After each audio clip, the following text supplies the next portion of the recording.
knows how to put one on. Here on the top deck, life jackets are located on both the port and starboard sides, as well as center line of the vessel in overhead racks. Downstairs, life jackets are located towards the rear of the vessel, near the concession stand on both the port and starboard side in overhead racks. Also downstairs towards the rear of the vessel and two storage bench seats, one located on the starboard side, the other located center line of the vessel. All locations are clearly marked. To use a life jacket, simply place the jacket over your head, pass the strap behind your back, and then fasten it to the front of the vest. Sumter with you the entire time, with a gateway attached so that you can come back if needed. Just to try to plan ahead if possible, because it is a little bit of a walk from the boat to Fort Sumter. Also downstairs we do have that small concession stand that will be open shortly. Good morning, ladies and gentlemen. Welcome aboard the Palmetto Spirit for our trip out to Fort Sumter National Historical Park today. My name's Ron. I'm a National Park Service volunteer. There's about 300,000 National Park Service volunteers scattered over the 435 National Park Service sites in the United States. Your national parks, and I do mean your national parks, cover about 85 million acres in the U.S. And ever since we had that little bout with COVID, we've seen a real influx of visitors into our parks. Last year we set an attendance record. We're laying a keel for a new Essex-class aircraft carrier. So they decided through an act of Congress to name that new aircraft carrier also the USS Yorktown, and they gave it the number CV-10. It's an Essex-class carrier. It's about 888 feet long, draws about 39,000 tons. Its last official mission in the U.S. Navy was back in 1968, when it picked up an Apollo 8 space capsule out of the Pacific Ocean. Yorktown's been here in Charleston Harbor since the mid-1970s. Now, as we came around the bow on the starboard side, way out there, you can see that on the west side is the Ashley River. So we got the Cooper over here, the Ashley River on the other side. They're both named after the same fellow, a guy named Ashley Cooper. Now, Ashley Cooper was a pretty big deal around here back in the 1600s, when Charleston was actually called Charlestown. Ashley Cooper was appointed the Lord's proprietor of the city of Charlestown by the King of England back in the 1600s. Coast. What you folks are going to see here today is what's left of that fortress after it was bombarded by more than 44,000 rounds of artillery fire. This is finally Fort Sumter.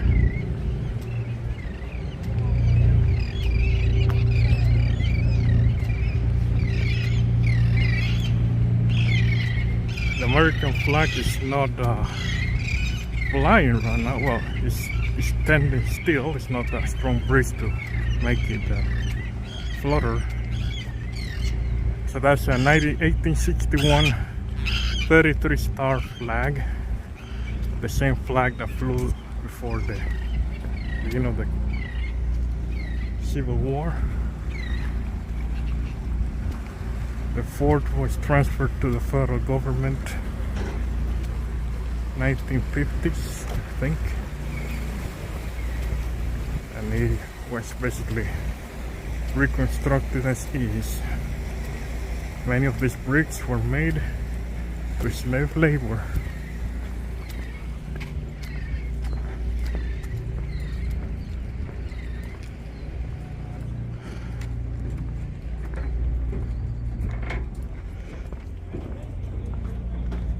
A lot of boats parked there.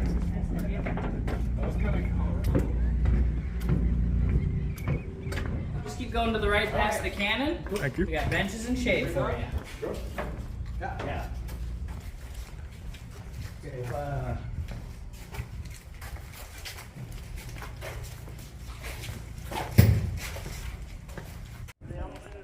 So the fort itself was bigger, was taller, but it was sailed during the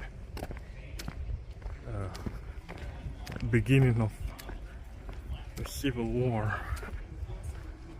because you know, people were coming in and all the selling of the multiple buildings. Okay, it's not enter here. I have to go over here. And this is a new construction, 1890s, when they were rebuilding. This is 1890 technology.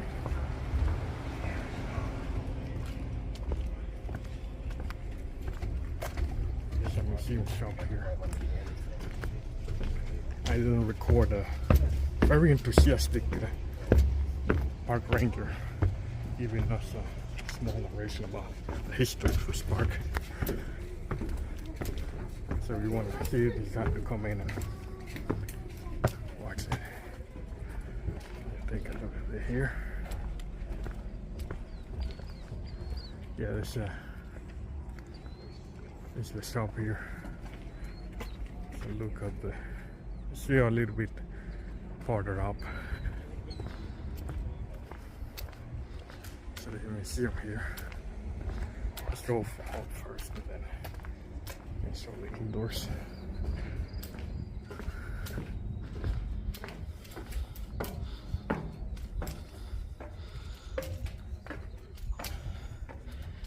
Oh man, there's a nice bridge up here.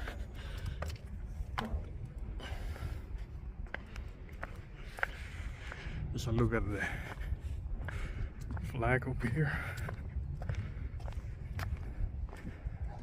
So it's the batteries.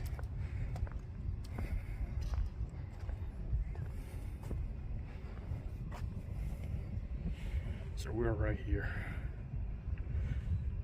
That's looking for Morris Island. The other side is Fort Moultrie. And over there's Fort Wagner. So it's one of the batteries. It's got mounted on.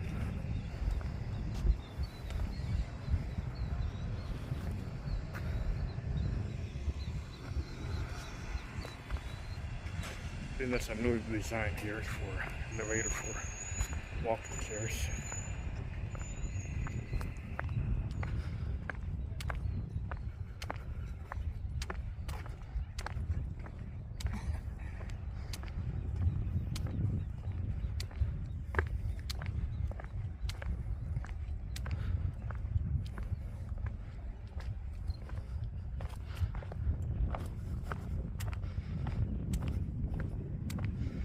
Cannons, 8-inch,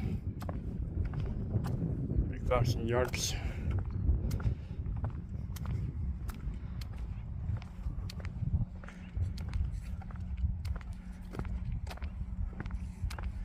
Looks to be batteries or watchtowers installed after the beginning of World War I, all the way up to World War II, to watch out for German submarines.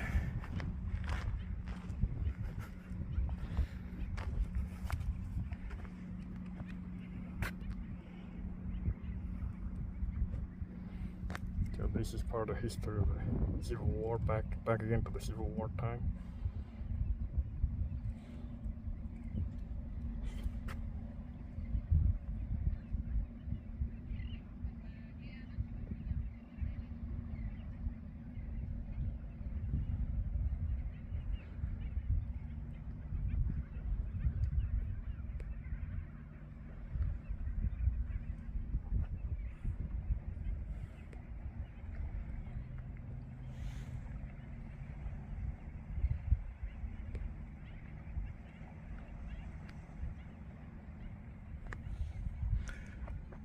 So that were installed across the east coast, those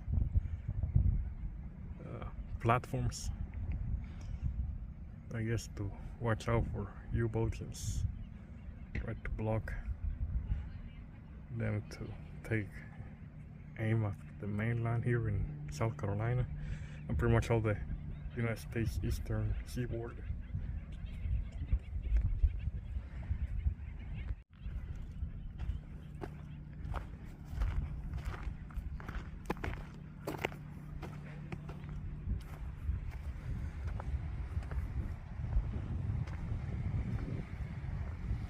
The first submarines.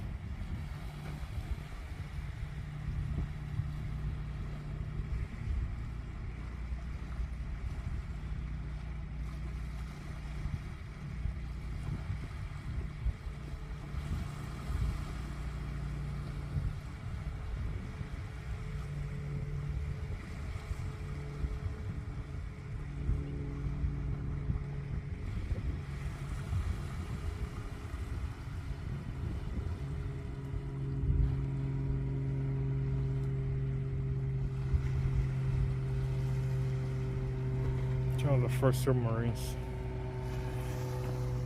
probably inspired by Jules Verne.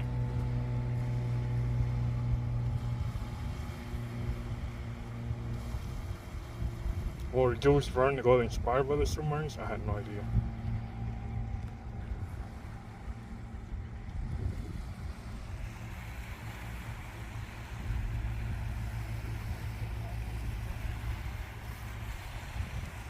Oh, it's a dolphin down there. It's a shark or a dolphin.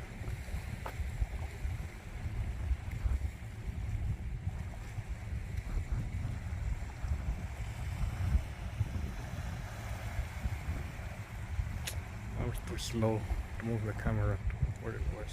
It's already on the side of it.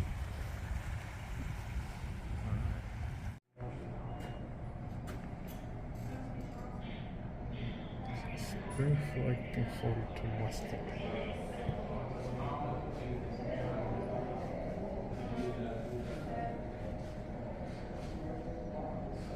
This is the box. They have ammunition. Alright, there you go.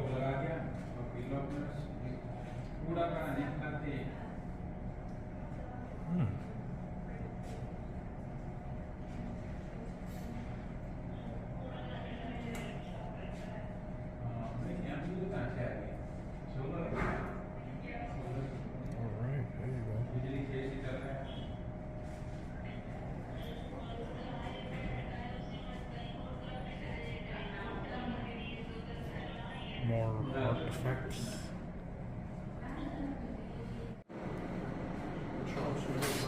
This is like the original fort. It's at 3 floors tall. It was completely made out of bricks before the bombardment.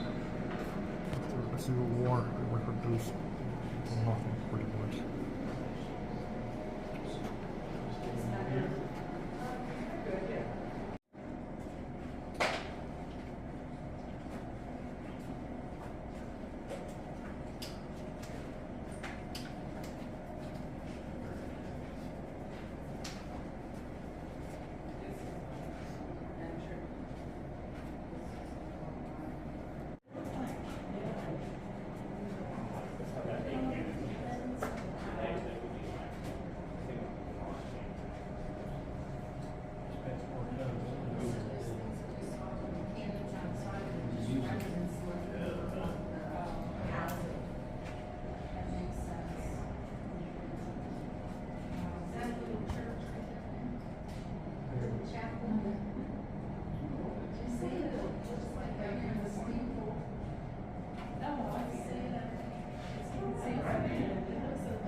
With the views of downtown Charleston, we bid farewell to Fort Sumter. We will see if we find something else along the way. But the section of Fort Sumter is done. One of the things I wanted to do here. If I find something more else, I'm gonna share it with you. If not, thank you so much for watching.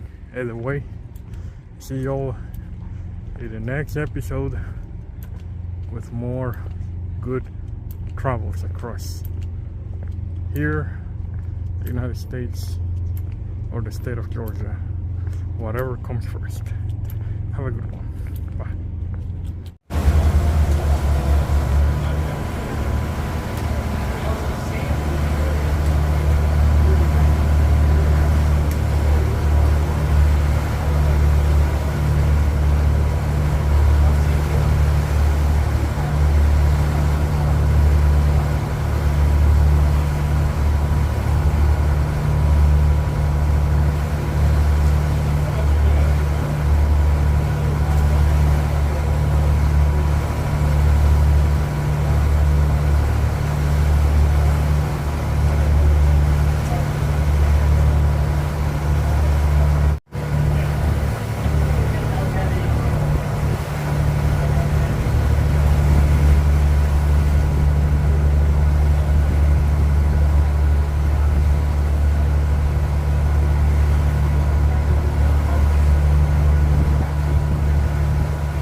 We are in downtown Charleston. Just stop get some ice cream. I think it's Jenny's ice cream something. I forgot to take a picture when I got the ice cream served. It was really good. Some berry and lemon combo I did. They didn't have the ice cream I was looking for. That's only for spring season, so they fixed me something similar to that.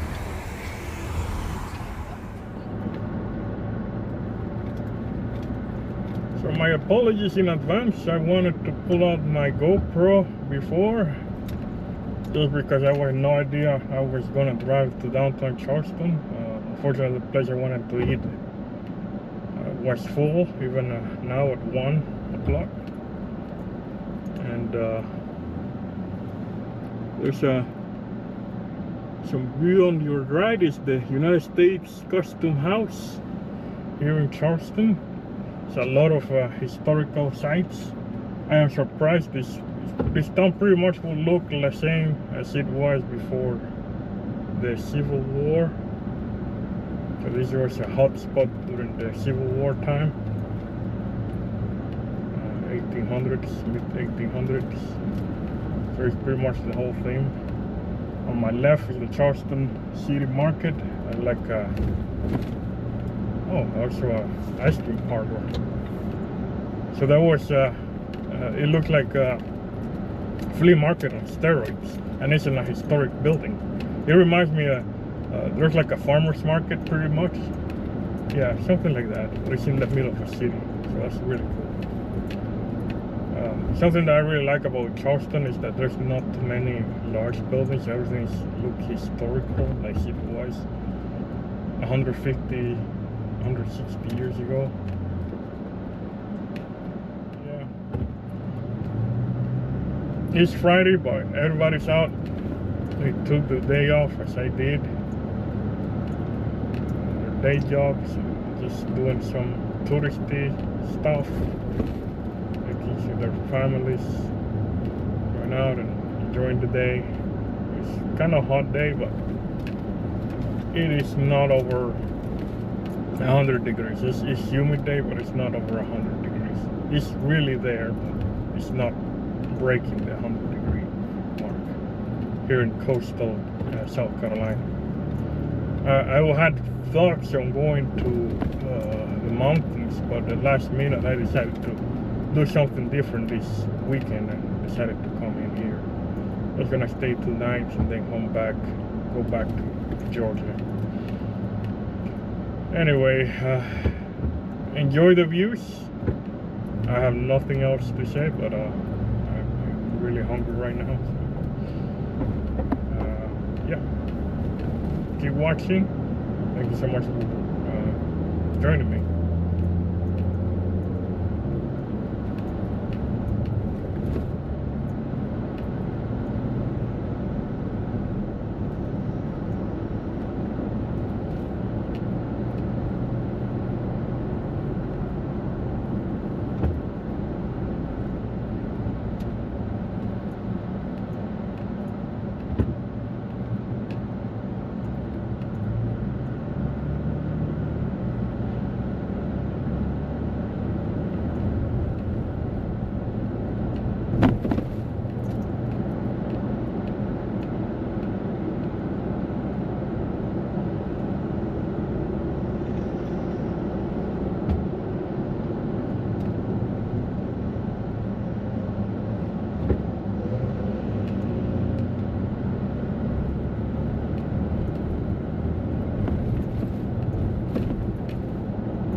In a quarter mile, use the right lane to take the US 17 North ramp to Mount Pleasant.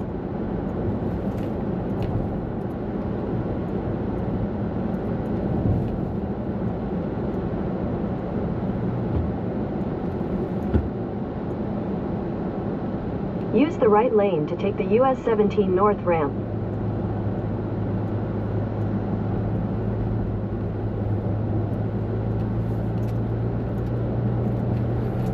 Across the bridge again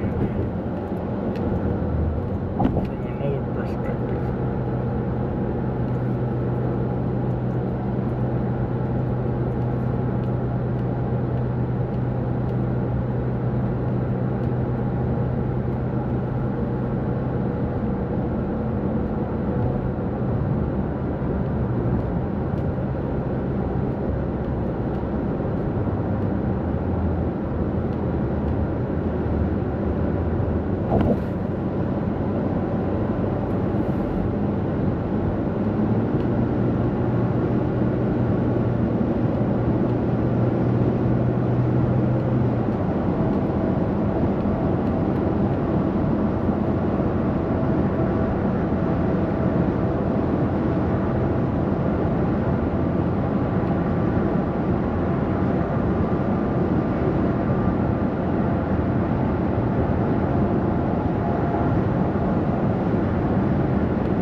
Arthur Ravenel Jr. again. I think it is a little bit over 2 miles long. So you're gonna walk through this bridge. I recommend you to take an Uber to take you right at the entrance. And when you're back from that place, just take the Uber back. It's 4 miles, you're gonna make 4 miles. So yeah, you're into that thing, you're just 4 miles is nothing to you. In a quarter mile, use the left lane to continue on US 7.